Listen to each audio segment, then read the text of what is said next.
कुलचंद वहां से अपने साथ में विष्णुइयों की जमात लेकर के आए। रात्रि को विश्राम लिया। एक रात्रि के लिए यमुना के तट पे दिल्ली में दिल्ली के लोग आए।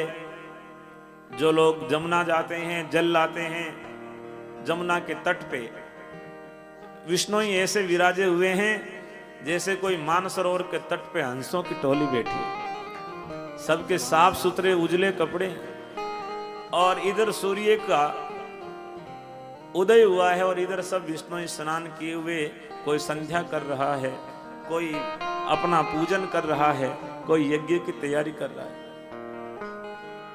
दो लोग आए, नाम था आसम और कासम। दर्जी थे राज परिवार के। महाराज, राज परिवार में तो कोई झाड़ू लगाने की ड्यूटी भी यदि मिल जाती है तो उसका भी नखरा 7वें आसमान पे होता है। हम राजा के महल में झाड़ू लगाते हैं, हम कोई छोटी बात थोड़ी है। लेकिन वो दर्जी थे, सिलाई करने का काम करते थे। उन्होंने जब विष्णुइयों की पोशाक देखी, उनका चेहरे का दिव्य तेज देखा, तब उत्कंठा हुई मन में कि इनके बारे में जानो ये कौन है। निवेदन किया कि आप कौन हो, और भाषा इतनी शालीन, इतनी मधुर, परिचय दिया कि हम विष्णुई हैं। अरे विष्णुई कौन? बोले गुरु महाराज जाम्बोजी के अनुयायी, विष्णु के उपासक, 29 नियमों का पालन करने वाले हम विष्णुई हैं। महाराज 29 नियम कौन कौन से बताया, बड़े धारा प्रवाह। इस प्रकार से हम प्रातः काल स्नान करते हैं, 30 दिन का सूतक रखते हैं, ऋतु धर्म का पालन करते हैं, यज्ञ करते हैं, नित्य विष्णु के नाम का सुमरण करते हैं, नशों से दूर रहते हैं, बोली को विचार के बोलते हैं, अमावस्या का व्रत रखते हैं, अरे वृक्षों की रक्षा करते हैं, जीवों को ना तो मारते हैं और ना अपनी आंखों के सामने किसी को मारने देते हैं। इस प्रकार से अपने नियमों का जब उन्होंने व्याख्यान दिया, आसम कासम बड़े प्रभावित हुए। आसम कासम कहने लगे, महाराज ये सुविधा, इन नियमों को मानने की केवल आप लोगों के लिए ही है, कोई भी मान सकता है? तब वो बोले, महाराज ये तो सबके लिए है, 29 नियमों को कोई भी मान सकता है, कोई भी रख सकता है, जो मानता है वो विष्णु ही है।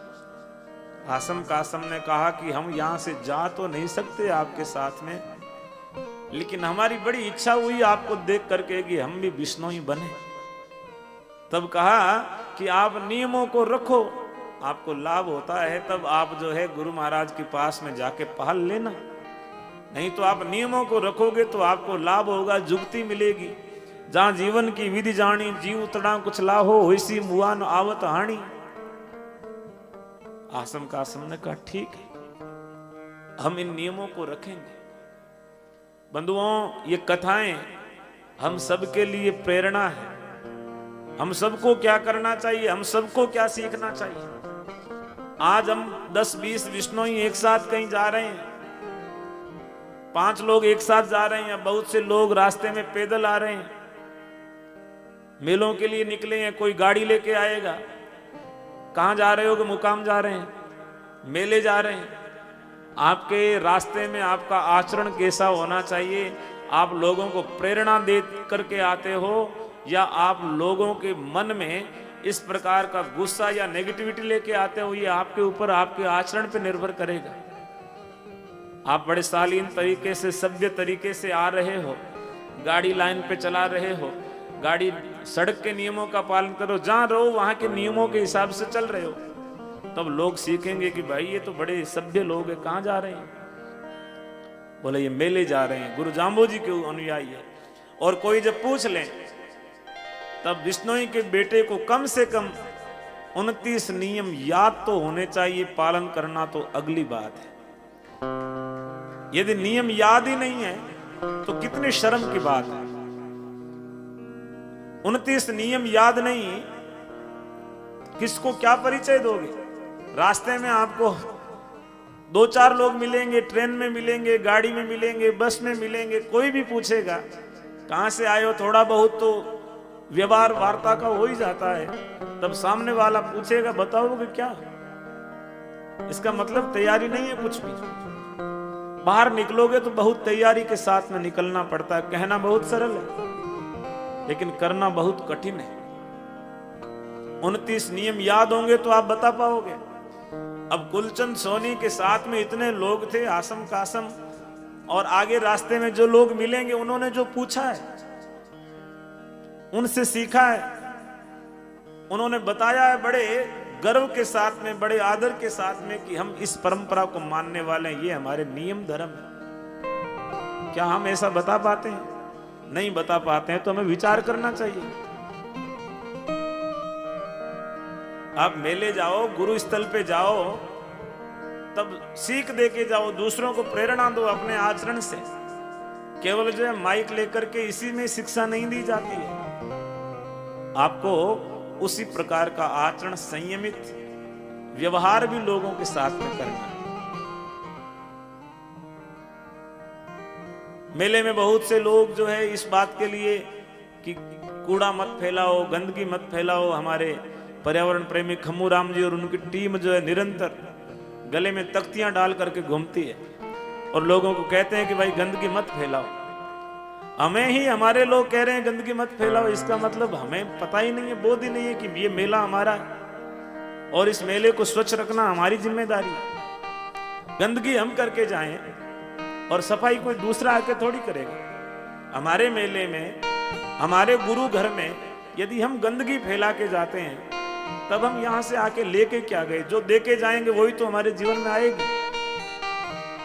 गुरु स्थल पे जो भेंट देके जाते हैं, हम कामना करते हैं कि वो अनंत गुना होकर के हमारे जीवन में आए। यहाँ पे हम आते हैं बंदगी करने के लिए और बंदगी की जगह गंदगी करके चले जाते हैं। तब यहाँ जो देके जाओगे वो आपके जीवन में आएगा। यहाँ आपने गंदगी दी है तो आपके जीवन में क्या आएगा? जो दिया है वो लौट के आएगा। चॉकलेट खाई, थैली फेंक दी, कुल्फी खाई, लिफाफा फेंक दिया, केला खाए, छिलका फेंक दिया। जिस केवल मंदिर में भेंट देके जा रहे हो वही भगवान की भेंट नहीं है कि मंदिर में आपने 150, 10-20 रुपए चढ़ा दिए वही भगवान की भेंट है। नहीं, यहाँ आप जो भी मन वचन कर्म से कर रहे हो वो सब भगवान के अर्पण है। वो लौट करके आएगा, वही लौट करके आपको मिलने वाला है। आपने यहां आकर के गंदगी फैलाई, इसका मतलब है अपने जीवन में भी गंदगी किसी न किसी रूप में आएगी। इसको साफ सुथरा रखना हमारी जिम्मेदारी है, हमारी ड्यूटी है कि इसको स्वच्छ रखें।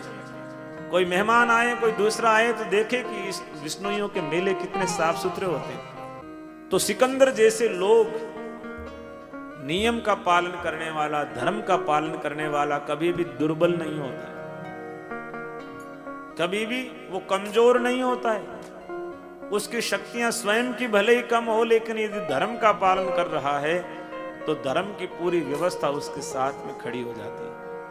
आसम कासम वैसे तो राजा के सामने बहुत दुर्बल 2 इकाइयां हैं, लेकिन उन्होंने गुरु महाराज के नियमों का पालन किया, तब धर्म ने उनकी रक्षा की और उनके बुलावे पर भगवान दिल्ली गए और जाकर के उनको अपना शिष्य बना करके राजा को भी शिष्य बना दिया। और उसके पीछे यदि बुनियाद में जाओगे तो एक प्रेरणा है विष्णोई लोगों की कि उनसे उन्होंने सीखा और उन हासम कासम ने विष्णोइयों से प्रेरणा ली, उनसे प्रेरणा लेकर के नियम रखे। सिकंदर ने उनको जेल में डाल दिया और उन्होंने कभी गुरु महाराज को देखा नहीं, वो कभी समरातल नहीं आए हुए थे। केवल गुरु महाराज के नियमों को रखा और सिकंदर ने कैद में डाल करके जब भूख लगी तब उनके सामने गोमांस परोस दिया कि यदि जीवन रखना है तो एक तरफ तुम्हारा जीवन है और दूसरी तरफ तुम्हारा धर्म है, या धर्म बचाओगे या जीवन बचाओगे। धन्यवाद है उन आसम कासम को, उन्होंने कहा कि हम अपने धर्म को बचाएंगे तो हमारे जीवन को गुरु महाराज स्वयं बचाएंगे। धर्मो रक्षति रक्षितः धर्मो एव हतो हन्ति। धर्म की यदि हम रक्षा करते हैं तो धर्म हमारी रक्षा करता है। और धर्म का हनन हम करते हैं तो धर्म हमारा हनन कर देता है। आप धर्म की रक्षा करो, बाकी आपकी रक्षा अपने आप हो जाएगी। लेकिन हम धर्म को बचाए नहीं, केवल खुद को बचाने की चेष्टा रखते हैं, और तब ना खुद बच पाता है और ना ही धर्म बच पाता है। उन्होंने कहा हम अपने धर्म को बचाएंगे और हमें कोई परवाह नहीं। भूखे बैठे हैं, प्राण गले में आए हैं, लेकिन गोमांस हम नहीं खाएंगे। गुरु महाराज से प्रार्थना की मन ही मन कि हे भगवी टोपी वाले श्याम, हमने आपको दर्शन नहीं किए, लेकिन आपका ज्ञान हृदय में धारण किया है। दर्शन तो शायद आप लोगों में से ही किसी कोई एक बिरले को साक्षात होता है, बाकी हमने जो छवि तस्वीरों में देखी है या किसी और में देखी है उसी को ही हम आधार मानते हैं। लेकिन फिर भी उनकी शिक्षाएं मानते हैं तो वो पल पल पे हमारी रक्षा करता है, पल पल पे हमें ये एहसास दिलाता है कि तू मेरी बातों को मान, मैं तेरे साथ में खड़ा रहूंगा। आसम कासम ने गुरु महाराज को याद किया तो मरती गऊ ने करी जीवती दिल्ली पहुंचा जाए। गुरु महाराज स्वयं दिल्ली पहुंचे और जाकर के उस जो गाय को मारा गया था उसको तो जीवित किया ही किया, आसम कासम को छुड़ाया और सिकंदर को भी परचाया कि ये सिकंदर, ये तेरी जो बादशाहत है ये सदा रहने वाली नहीं है। तू भी जब यहां से जाएगा तेरे हाथ खाली होंगे, तेरी बादशाहत आखिर में भिखारी होकर के तू यहां से जाएगा। जीव तड़ा को रिजकन मेटू मुंह परहत सारो। सिकंदर को ज्ञान हुआ, बोध हुआ, महाराज मुझे क्या करना चाहिए। पहले तो सिकंदर को बड़ा क्रोध आया कि मेरे नींद में खलल डाली, ये भगवान के ऊपर तलवार लेके मारने दौड़ा। जब भगवान रणधीर जी बाबल के साथ सिकंदर के महल तक चले गए, तलवार लेके क्रोध में भगवान को मारने दौड़ा। भगवान ने जैसे ही ज्ञान दिया तो बोध हो गया। बोध होते ही क्रोध का निवारण हो जाता है। क्रोध जब तक है जब तक आपके मन में अज्ञान है। अज्ञान हेतु कृत मोह मदांधकार नासम विदाय ही तदो दैते विवेक। श्रीमद् भागवत महापुराण में आता है कि अपने मन में अज्ञान हेतु जनित, अज्ञान के कारण क्या होता है, मोह मद और अंधकार, ये तीन चीज अज्ञान से होती है। मोह केवल व्यक्ति से ही नहीं होता है, वस्तु से भी हो सकता है, किसी व्यवस्था से भी हो सकता है। किसी पद से मोह हो गया तो वो व्यवस्था का मोह हो गया। किसी व्यक्ति से मोह हो गया तो वो कोई परिवार का सदस्य हो सकता है, आपके जीवन में बहुत करीब हो गया तो उसके साथ में मोह हो जाता है। और मोह वस्तु का भी होता है। कोई वस्तु आपके छूटे नहीं, छूटे कि नहीं नहीं ये तो मैं नहीं छोड़ पाऊंगा, वस्तु का मोह भी होता है। लेकिन ये मोह कब टूटता है?